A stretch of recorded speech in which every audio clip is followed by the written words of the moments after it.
How long does it take to wake up after an induced coma? My name is Patrik Hutzel from IntensiveCareHotline.com, where we help families of critically ill patients in intensive care to make informed decisions, have peace of mind, control, power, and influence, even if you're not a doctor or a nurse in intensive care, making sure your loved one gets always best care and treatment in intensive care. So today's question is about probably the most frequently asked question we get all the time. How long does it take to wake up after an induced coma? Now, the short answer is simple. It depends. Some patients in intensive care wake up within hours, some within 24 to 72 hours, and others may take weeks or even longer. It all comes down to a few key factors. Number one, the type and length of sedation. Medications like propofol, midazolam/Versed, Precedex, which is also known as dexmedetomidine, fentanyl, and morphine are used in ICU to keep patients in an induced coma.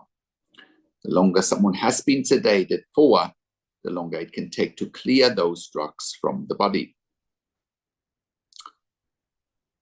Also, there's a big difference between propofol, midazolam, and Precedex in terms of their half-life, i.e. propofol has a really short half-life. Patients tend to wake up reasonably quickly. Midazolam has a long half-life, it's long-term acting. It tends to take a lot longer to wake up. Precedex is probably somewhere in between. But generally speaking, depending on what medications your loved one is on, that is definitely a determining factor. Also, the more fentanyl and morphine is being used for the induced coma, generally speaking, the longer it takes to wake up as well. Number two, the patient's overall condition. If the liver or kidneys aren't working properly, it takes longer to process the sedatives and opiates. If there has been a brain injury, cardiac arrest, or oxygen deprivation, waking up may take much longer, sometimes weeks, if not months. Number three, complications. Things like infections, pneumonia, sepsis, or organ failure can all slow the process. Also, things like if weaning off the ventilator takes a lot longer and you have to resedate patients on and off, that also takes longer as well. Other complications are if a patient is paralyzed.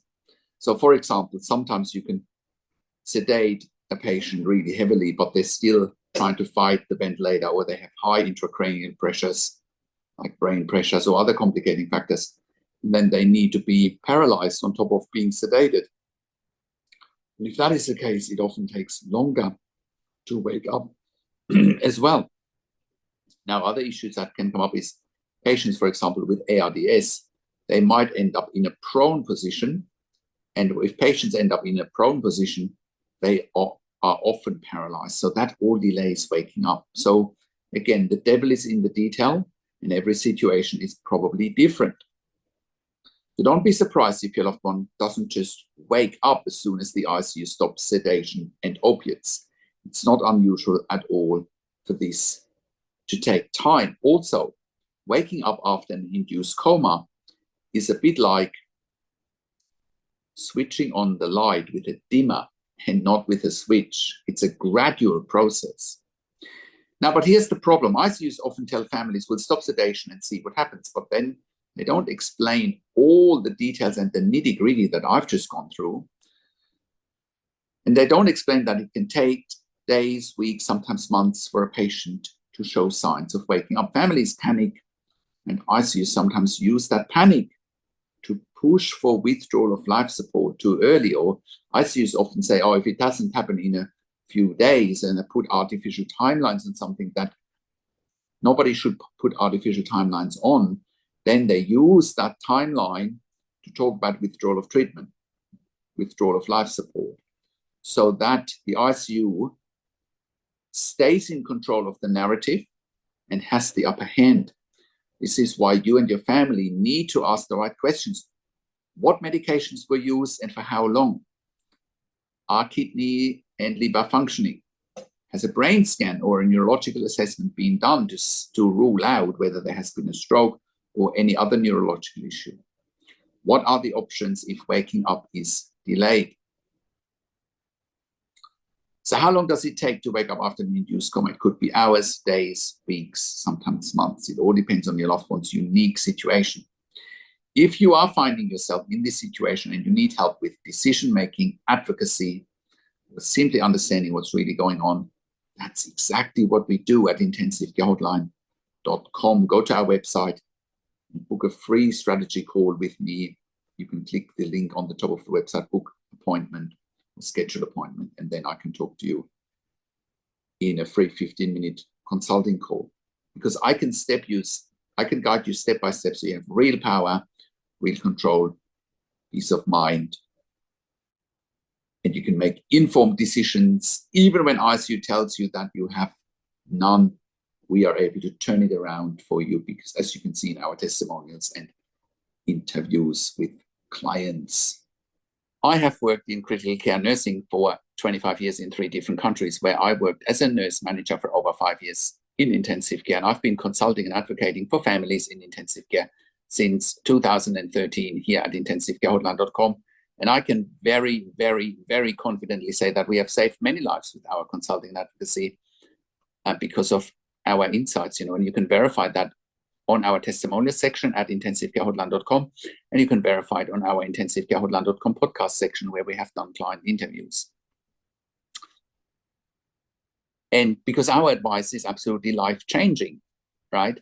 The biggest challenge for families in intensive care is simply that they don't know what they don't know. They don't know what to look for. They don't know what questions to ask. They don't know their rights, and they don't know how to manage doctors and nurses in intensive care. And that's why we help you to improve your life instantly, making sure you make informed decisions, have peace of mind, control, power, and influence, making sure your loved one gets best care and treatment always. And that's why you can join a growing number of members and clients that we have helped over the years, saving their loved ones' lives. And that's why I do one-on-one consulting and advocacy over the phone, Zoom, WhatsApp, whichever medium works best for you. And I talk to you and your families directly. I handhold you through this once-in-a-lifetime situation that you simply cannot afford to get wrong. And when I talk to families directly, I also talk to doctors and nurses directly, asking all the questions that you haven't even considered asking, but must be asked when you have a loved one critically ill in intensive care.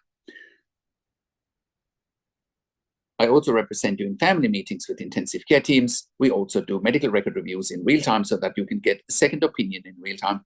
We also do medical record reviews after intensive care. So if in case you have unanswered questions, if you need closure, or if you are suspecting medical negligence.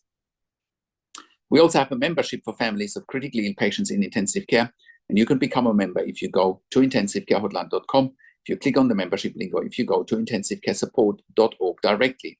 In the membership, you have access to me and my team 24 hours a day in a membership area and via email, and we answer all questions intensive care related. In the membership, you also have exclusive access to 21 ebooks and 21 videos that I've personally written and recorded. And all of that will help you to improve your life instantly, make informed decisions, have peace of mind, control, power, and influence, making sure your loved one gets best care and treatment always. And all of that you get at intensivecarehotline.com. Call us on one of the numbers on the top of our website, or simply send us an email to support@intensivecarehotline.com with your questions. And if you like my video, videos, subscribe to my YouTube channel for regular updates for families in intensive care. Click the like button, click the notification bell, share the video with your friends and families, and comment below what you want to see next, what questions and insights you have from this video.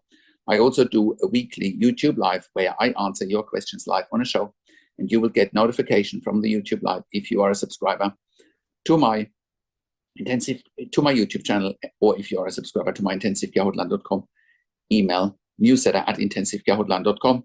Thank you so much for watching. This is Patrik Hutzel from intensivecarehotline.com, and I will talk to you in a few days. Take care for now.